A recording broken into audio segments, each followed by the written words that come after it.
국민의힘 공익제보센터는 최근 분당 인근 고속도로변에서 나온 배수구에 발견된 대장동 문서 보따리의 발견 경위와 실물을 공개하고자 합니다. 최초 발견자인 A씨는 고속도로 작업반 반원입니다. 배수구 청소 중 검은 부직포 보따리를 발견하고 관공서 문서로 보이기 때문에 이것을 분리수거해도 되는지 판단하기 어려워서 작업 반장에게 보고를 했습니다. 작업 반장은 문서 표지와 내용, 또 200쪽 이상의 분량이 석연치 않아서 주변에 지인과 상의를 했고, 지인은 자신이 판단할 수 있는 범위를 넘어선다고 생각해서 국민의힘 현역 국회의원에게 제보를 했습니다. 이 발견해서 국민의힘 국회의원에게 입수되기까지는 4일이 소요되었습니다. 그리고 국회의원에게 입수된 이후로부터 기자회견까지는 추가로 3일이 더 소요돼서 최초의 발견으로부터 지난번 저와 우리 김은혜 의원님이 기자회견 하기까지는 7일이 소요되었습니다. 왜냐하면 과거에 유동규 전 성남도시개발공사 기획본부장이 자택 오피스텔 창밖으로 휴대폰을 던졌던 사건과 마찬가지로 얼른 납득하기 어려운 상황이고 자료 내용에 대한 면밀한 검토가 필요했기 때문입니다. 국민의힘 공익제보센터는 다음과 같은 근거로 대장동 배수구 문건이 대장동의 핵심 관계자가 만든 문건이라고 판단을 했습니다. 첫 번째, 당사자가 아니면 알 수 없는 내용들로 가득 차 있습니다. 대중에게 공개된 일관적인 홍보물이나 발표문이 아니라 핵심 관계자들끼리 주고받은 공문서, 예를 들어서 이재명 후보의 서명과 간인이 담긴 결재 서류였습니다. 지난번 기자회견에 공개한 내용입니다. 이 문건에 대해서 검찰은 자신들이 작년에 압수해서 재판에 제출했다고 했지만 거짓말입니다. 왜냐하면 검찰은 종이로 된 문건들을 압수한 게 아니라 성남시청에 있는 전산 서버를 압수했고 그 서버에 전산망에 들어있던 내용을 출력해서 같은 내용이 들어있는 이 문서를 법원에 제출했을 뿐입니다. 그 문건이 핵심 당사자를 통해서 밖으로 빼돌려졌다가 그게 다른 메모들과 함께 있는 그 문건은 검찰은 존재조차도 알지를 못했습니다. 두 번째, 동일인의 손글씨가 일관되게 발견되고 있습니다. 문건을 철하고 정리한 방식으로 볼 때 특정인이 업무상 목적으로 정리했던 것으로 보이고 동일한 필적의 손글씨가 일관되게 도처에서 발견됩니다. 그리고 이 손글씨는 다른 내용이 아니라 바로 이재명 재판에 대한 대응 논리를 적은 것입니다.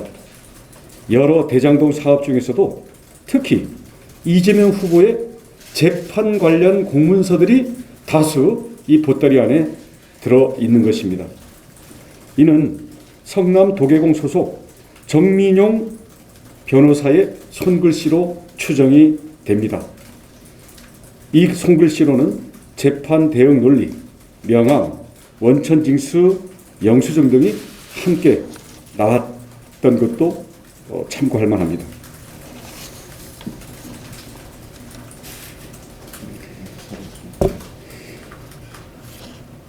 오늘 첨부 문서를 6건을 내용까지 그리고 그에 대한 스캔본을 PDF로 여러분들께 다 공개를 합니다. 이 문건은 첫 번째, 자필 메모를 포함한 확정 이익의 제공 방식이라는 제목, 두 번째로는 자료 준비 사항, 재판 자료 준비 사항입니다. 세 번째, 도지사 공직선거법 위반 관련 현안 사항이라는 제목. 네 번째, 5,503억 원과 결론, 그 추가 사항이라는 내용으로 출력되어 있는 문건. 다섯 번째, 전제 조건과 확정이익 제공 방식이라는 문건. 여섯 번째, 성남 판교대장 도시개발사업 수사협조 의뢰 설명 자료라는 제목의 문건. 이렇게 6건은 저희들이 분석을 끝냈기 때문에 공개하겠습니다.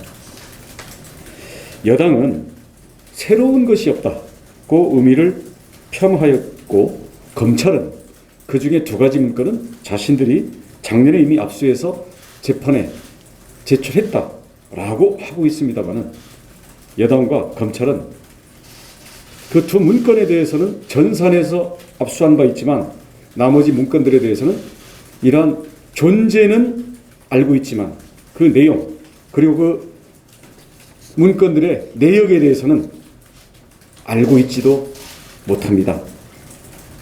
그리고 이 사안의 핵심은 누가, 왜, 그리고 무엇을 감추고 누구를 보호하기 위해서 굳이 고속도로변 배수구에 대장동 결제 서류를 숨겼느냐에 있기 때문입니다. 이 문제의 배수구는 안양 성남 간 제2 경인 고속도로, 참고로 이 고속도로는 민자 고속도로입니다. 분당 출구 부분 가드레일 바깥쪽 우묵하게 파인 공간에 발견되었습니다. 가능성은 일부러 가드레일을 넘어가서 은닉했을 가능성과 달리는 차에서 투척을 했는데 마침 그 장소에 걸려있을 가능성을 모두 배제할 수 없습니다. 저희 공익제보센터는 최초 입수자와 어렵게 전화 통화를 해서 내용들을 확인을 했습니다마는 최초의 발견자는 자기 신상의 불이익을 매우 걱정하고 있는 사안이기 때문에 저희들이 이분에 대해서는 좀 더 철저한 신원 보호를 강구하지 않을 수 없는 상황이라는 것을 말씀을 드리겠습니다. 저희 공익제보센터는 제보자의 신상을 보호하면서도 이 경위에 대해서 더 추가적으로 조사를 할 뿐만 아니라 관련 CCTV 화면, 그리고 차량의 블랙박스 영상 등 배수구 파일의 진실을 더 추가로 밝힐 수 있는 제보를 수집하고 있습니다. 오늘 이와 관련해서 앞에 저희가 이 전시를 했습니다마는 총 문건 분류를 지금 44번까지 한 거죠. 네. 예. 그래서 이 문서들에 대해서는 저희들이 실물을 그대로 저희들이 공개를 합니다. 대신 이 내용은 검찰이나 민주당 또는 이와 관련된 수사 또는 재판 관계자들이 이거에 대해서 거꾸로 자기 자신들의 진술을 끼워 맞출 가능성도 있기 때문에 저희가 뭐 표지나 이런 실물은 물체라는 의미에서는 그대로 공개를 하겠습니다만 그 내용에 대해서 일일이 열람을 한다거나 여러분들이 스캔해 가는 것은 현 단계에서는 저희들이 그거는 곤란하다라는 협조 요청을 드리겠습니다. 저희들이 수사나 재판이 어느 정도 진행된 상황에서는 저희들이 공개해도 수사나 재판이 지장이 없된다고 판단되는 그런 상황에서는 저희들이 숨기는 것 하나 없이 결과적으로 다 공개하겠다라는 약속을 드립니다만은 지금 이 시점에서는 여러분께 제공하는 6건의 문건을 스캔본과 내용, 그리고 이와 연결된 저희들의 분석 내용을 함께 제공하도록 하겠습니다.